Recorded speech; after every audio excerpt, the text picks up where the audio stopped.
वहीं मायावती ने चिट्ठी लिखकर अखिलेश पर निशाना साधा है। जाति जनगणना के मुद्दे पर मायावती ने सवाल पूछे हैं। खुद सीएम थे तो अखिलेश ने क्यों नहीं कराई जनगणना। बसपा जाति जनगणना का समर्थन करती है, जाति जनगणना के लिए केंद्र को आगे आना होगा। तो मायावती ने ये सभी सवाल उठाए हैं सपा को लेकर। खुद सीएम थे तो अखिलेश ने जाति जनगणना क्यों नहीं कराई थी। साथ ही साथ बसपा जाति जनगणना का समर्थन करती है, ये भी मायावती बोलती है। जाति जनगणना के लिए केंद्र को आगे आना होगा। तो मायावती ने चिट्ठी लिखकर अखिलेश पर निशाना साधा है। उन्होंने कहा कि जाति जनगणना के मुद्दे पर मायावती ने सवाल पूछे हैं। खुद सीएम थे तो अखिलेश ने जातीय जनगणना क्यों नहीं कराई।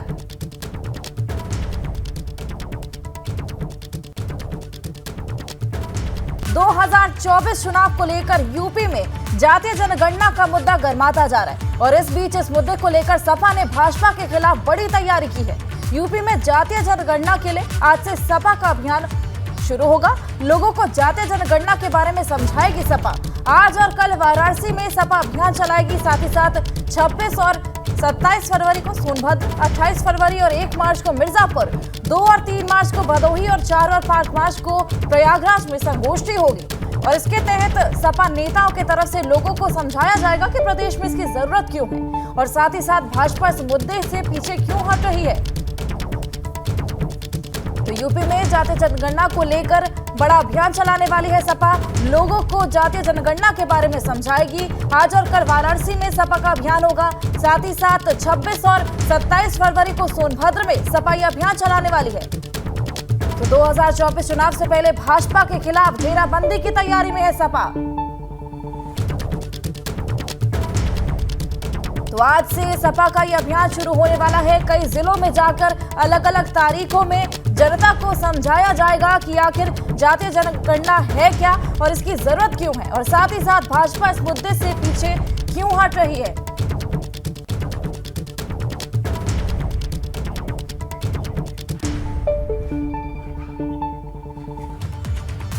तो सपा हर हाल में 2024 लोकसभा चुनाव से पहले जातीय जनगणना को बड़ा मुद्दा बनाने की कोशिश में जुटी है। यही वजह है कि यूपी विधानसभा में राज्यपाल के अभिभाषण पर बोलते हुए अखिलेश ने इस मसले का जिक्र किया। साथ ही साथ भाजपा समेत सभी विरोधियों से जनगणना पर सवाल कर डाला। ऐसे में आज बजट सत्र में 5वें दिन भाजपा को लेकर बसपा, अपना दल एस और निषाद पार्टी के प्रतिनिधि इस पर अखिलेश को जवाब देंगे। साथ ही साथ सुबह 11 बजे सीएम योगी भी सत्र में शामिल होंगे और कल राज्यपाल के अभिभाषण पर अपनी बात रखेंगे।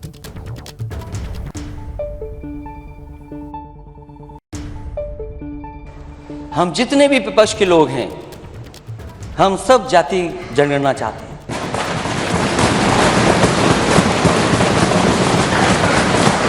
अध्यक्ष महोदय, हम जाति जनगणना चाहते हैं और बिना जाति जनगणना के ये नारा आपका अधूरा है। सबका साथ कैसे होगा जब हमें और आपको नहीं पता कि हम कितने हैं आबादी में।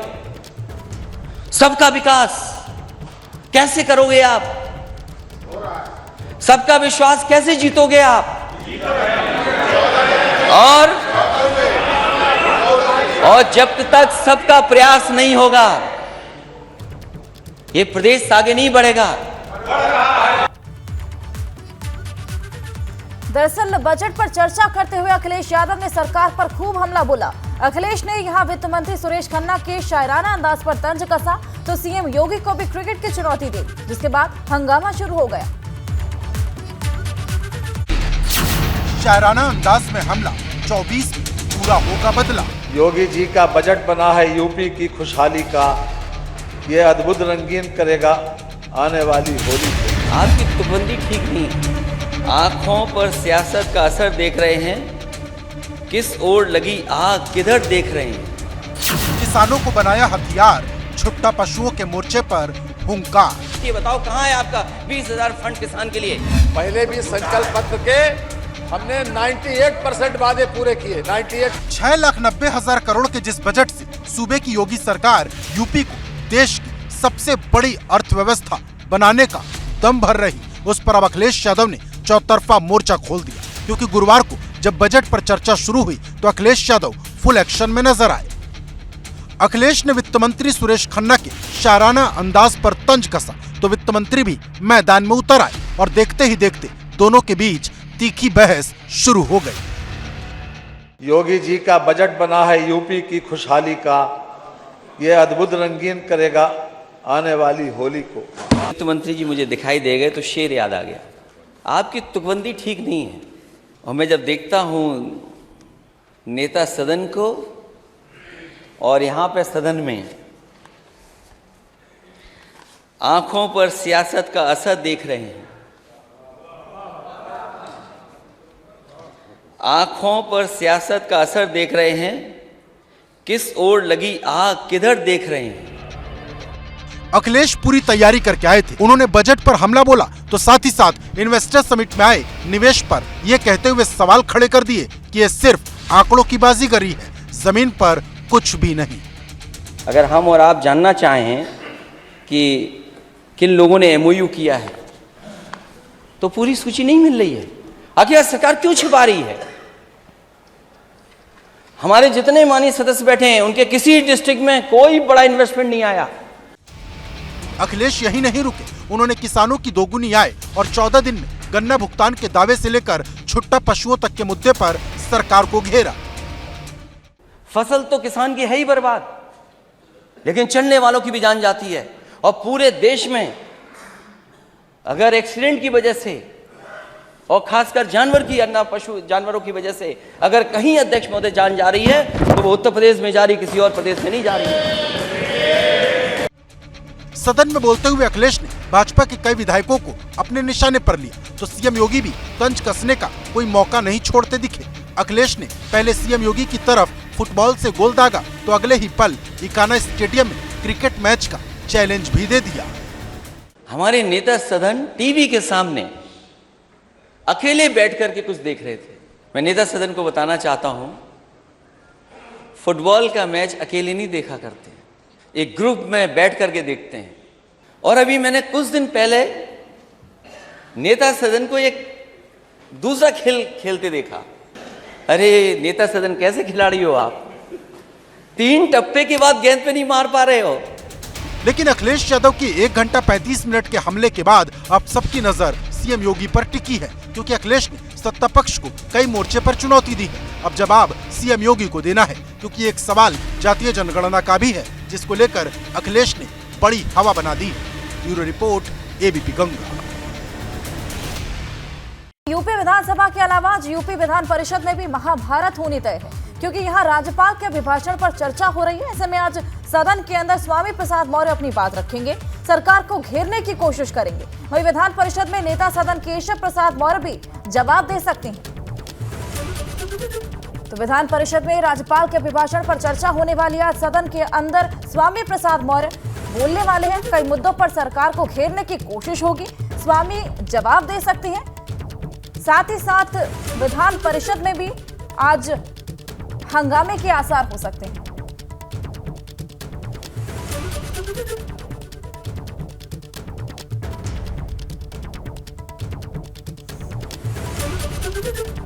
विधान परिषद में नेता सदन केशव प्रसाद मौर्य भी आज जवाब दे सकते हैं। कई मुद्दों पर सरकार को घेरने की कोशिश रह सकती है स्वामी प्रसाद मौर्य की, क्योंकि आज वो सदन के अंदर बोलने वाले हैं। कई मुद्दों पर सरकार को घेरने की कोशिश कर सकते हैं, साथ ही साथ उनको जवाब भी दे सकते हैं केशव प्रसाद मौर्य।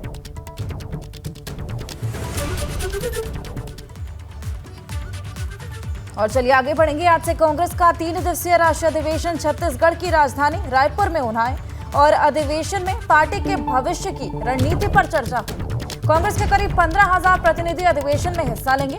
आगामी विधानसभा और लोकसभा चुनाव के रोड मैप पर भी चर्चा होगी। अधिवेशन में यूपी और उत्तराखंड के अध्यक्ष भी शामिल होने वाले हैं। तो पार्टी के भविष्य की रणनीति पर चर्चा होगी इस पूरे अधिवेशन में। कांग्रेस के करीब 15,000 प्रतिनिधि इसमें शिरकत करने वाले हैं, शामिल होने वाले हैं। कांग्रेस का 3 दिवसीय राष्ट्रीय अधिवेशन आज से ही शुरू होने वाला है। छत्तीसगढ़ की राजधानी रायपुर में यह अधिवेशन की शुरुआत होगी। तो अधिवेशन में पार्टी के भविष्य की रणनीति पर चर्चा होने वाली है। साथ ही साथ कई और मुद्दों को लेकर मंथन होने वाला है। करीब 15,000 प्रतिनिधि इस अधिवेशन में हिस्सा लेने वाले हैं। तो आज सपा अध्यक्ष अखिलेश यादव का नोएडा दौरा है। नोएडा में सपा कार्यकर्ताओं को संबोधित करेंगे अखिलेश। नोएडा में कई कार्यक्रमों में हिस्सा लेने वाले हैं। साथ ही साथ सेक्टर 63 में सपा नेता राज्यपाल की प्रतिमा का अनावरण भी करेंगे। आपको बता दें, नोएडा में जनसभा को भी संबोधित कर सकते हैं अखिलेश। इससे पहले 27 अगस्त को अखिलेश यादव नोएडा आए थे, तो सपा कार्यकर्ताओं को संबोधित करेंगे, कई कार्यक्रमों में हिस्सा लेंगे। इससे पहले 27 अगस्त को अखिलेश नोएडा आए थे और सेक्टर 63 में सपा नेता राज्यपाल की प्रतिमा का अनावरण करने वाले हैं और इस पूरे कार्यक्रम के बाद जनसभा को भी संबोधित करेंगे अखिलेश।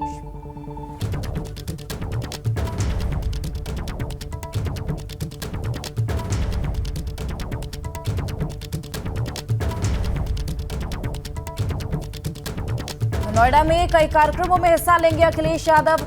राज्यपाल की प्रतिमा का अनावरण करेंगे। सेक्टर 63 में ये पूरा कार्यक्रम होने वाला है। जनसभा को भी संबोधित करेंगे। आपको बता दें, इससे पहले 27 अगस्त को अखिलेश यादव नोएडा आए थे और आज फिर से अखिलेश यादव नोएडा आने वाले हैं। नोएडा का दौरा रहेगा उनका, जिसमें वो कई कार्यक्रमों में हिस्सा लेंगे, कार्यकर्ताओं को संबोधित भी करेंगे।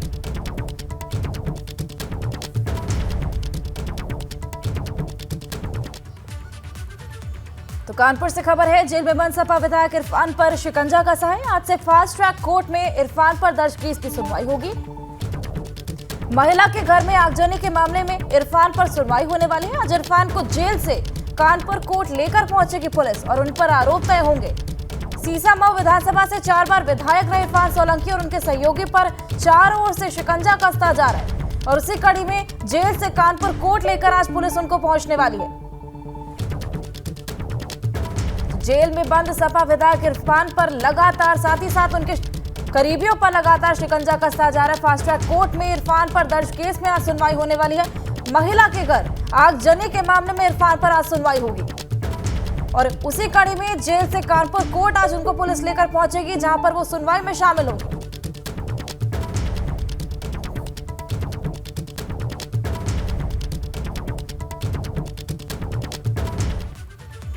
और खबर रामपुर से है। सपा नेता अब्दुल्ला के 2 जन्म प्रमाण पत्र का मामला है। आज रामपुर के स्पेशल एमपी एमएलए कोर्ट में उस पूरे मामले की सुनवाई होगी। मामले में आजम खान और ताजीन फातिमा भी आरोपी पाए गए हैं। 2 जन्म प्रमाण पत्रों की वजह से अब्दुल्ला आजम का 2017 का विधानसभा चुनाव हाई कोर्ट इलाहाबाद ने उनकी उम्र को कम मानते हुए रद्द कर दिया था और अब्दुल्ला आजम की अपील याचिका को सुप्रीम कोर्ट ने भी खारिज कर दिया था। अब्दुल्ला आजम के 2 जन्म प्रमाण पत्र मामले की सुनवाई आज रामपुर की स्पेशल एमपी एमएलए कोर्ट में होनी है।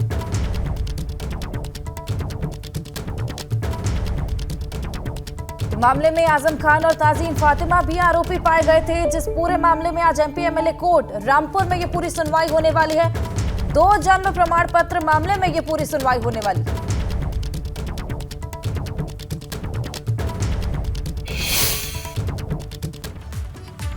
और चलिए आगे बढ़ेंगे। खबर दिल्ली से है। आज नमो किसान सम्मान दिवस मनाएगी बीजेपी। देश भर में कार्यक्रमों का आयोजन होने वाला है। बीजेपी इन कार्यक्रमों को आयोजित करेगी। सभी जिलों में किसान सम्मेलन और सभाओं का आयोजन होने वाला है। आज किसान सम्मान निधि के 4 साल पूरे होने पर यह कार्यक्रम हो रहा है। डीबीटी के जरिए किसानों को सम्मान निधि देने पर भी कार्यक्रम है। तो सभी जिलों में किसान सम्मेलन और सभाओं का आयोजन होगा। बीजेपी इन सभी कार्यक्रमों का आयोजन करने वाली है। आज किसान सम्मान निधि के 4 साल पूरे होने पर यह कार्यक्रम किया जा रहा है। तो डीबीटी के जरिए किसानों को सम्मान निधि देने पर यह पूरा कार्यक्रम और देश भर में इन कार्यक्रमों का आयोजन करेगी बीजेपी।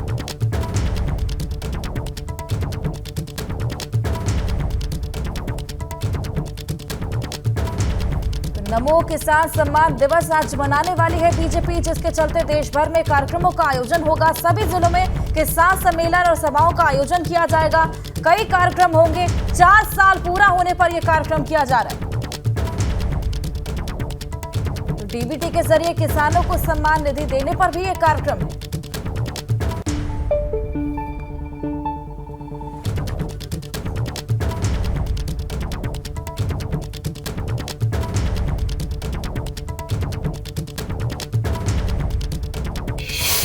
चलिए रुक करेंगे अगली खबर का। भगवान श्री कृष्ण की जन्म और क्रीड़ा स्थली ब्रज में आज से होली शुरू हो जाएगी, जिसकी शुरुआत संतों से होगी। आज से मथुरा में होली का उत्सव शुरू होगा। जिसमें देश के कोने कोने और विदेशों से भारी संख्या में श्रद्धालु पहुंचेंगे। आपको बता दें, मथुरा में होली का उत्सव 45 दिनों तक चलता है और लोग प्रेम और भक्ति के रंगों से रंगे रहते हैं।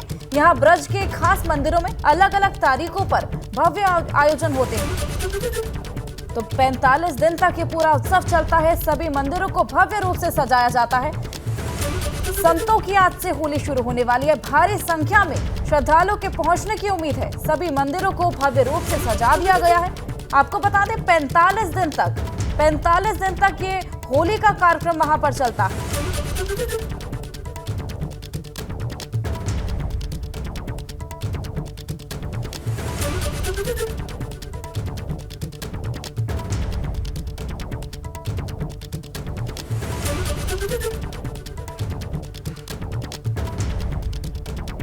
लोग प्रेम और भक्ति के रंगों में आज से रंगे हुए दिखेंगे। संतों के यहाँ होली आज से शुरू होने वाली है। भारी संख्या में श्रद्धालुओं का तांता लगने की उम्मीद है। 45 दिन तक ये कार्यक्रम चलने वाला है। होली का उत्सव वहां पर 45 दिनों तक मनाया जाएगा और आज से उसकी शुरुआत होने वाली है। संतों के होली से आज इस पूरे कार्यक्रम की शुरुआत हुई।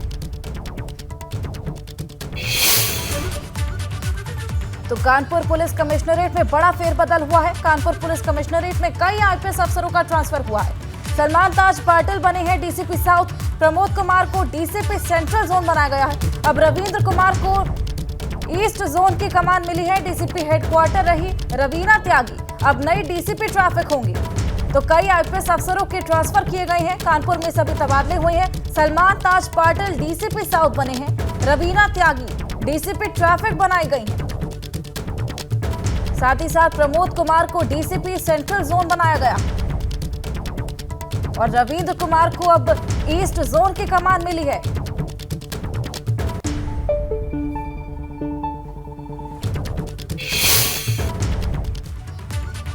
और बड़ी खबर हरदोई से है। आग लगने से 86 घर जलकर राख हो गए हैं। आग लगने के कारणों का अभी तक खुलासा नहीं हो पाया है।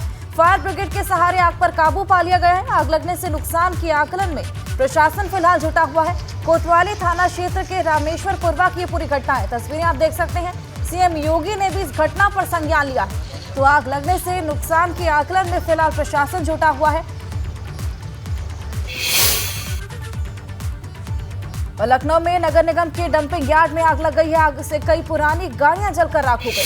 फायर ब्रिगेड के सहारे आग पर काबू पाने की कोशिश लगातार जारी है। कबाड़ को हटाने में फिलहाल जेसीबी मशीनें जुटी हुई हैं। तस्वीरें आप देख सकते हैं। गाड़ियों में आग लगने के कारण से धमाके भी हो रहे हैं। नगर आयुक्त समेत सभी बड़े अधिकारी फिलहाल मौके पर मौजूद हैं और आग पर काबू पाने की कोशिश लगातार जारी है। तस्वीरें आप देख सकते हैं। आग में कई पुरानी गाड़ियां चलकर राख हो गई हैं और उसी के चलते लगातार धमाके भी वहां पर देखे जा रहे हैं। फिलहाल कबाड़ को हटाने में जेसीबी मशीनें जुटी हुई हैं। साथ ही साथ कितना नुकसान हुआ है उसका आकलन भी लगाया जा रहा है।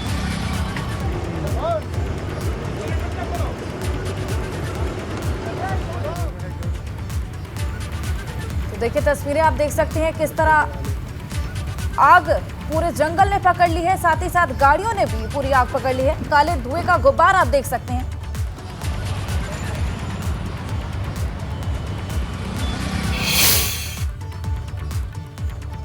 और खबर देहरादून से है। शिक्षा मंत्री के आवास पर धरने का मामला है। धरना देने वाले युवाओं को गिरफ्तार किया गया है। धरना दे रहे कई प्रशिक्षितों के चोटिल होने की भी खबर सामने आई है।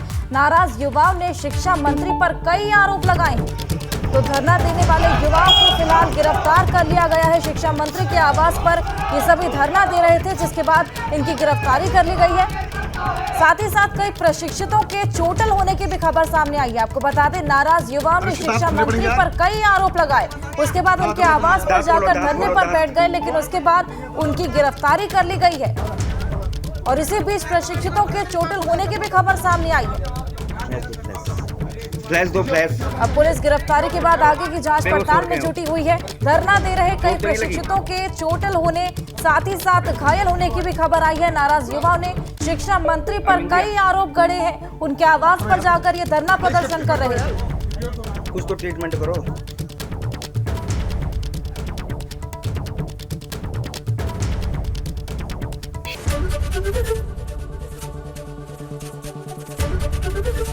एबीपी गंगा, खबर आपकी, जुबान आपकी।